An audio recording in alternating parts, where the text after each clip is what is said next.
ఫర్దీన్, చెప్పండి నాన్న. వెళ్ళిన ఆ ఇంటర్వ్యూ సంగతి ఏమైంది? రిజెక్ట్ అయింది నాన్న. అవుతుందిరా, ఎందుకు అవ్వదు? నువ్వు ఇలా బేవర్స్ గా రోజు ఆ పనికిమాల గేమ్స్ ఆడుకుంటూ కూర్చుంటే రిజెక్ట్ అవుతుంది.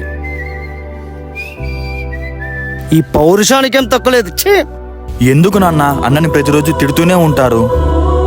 వాడు చేసే పనులు అట్లుంటాయిరా. కొంచెం వాడి బుర్ర చదువు మీద పెడితే ఏదో ఒక జాబ్ వస్తుందిరా.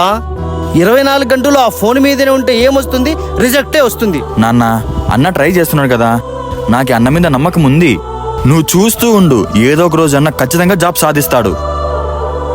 సరే సర్లే, నువ్వు జాగ్రత్తగా వెళ్ళు. సరే నాన్న.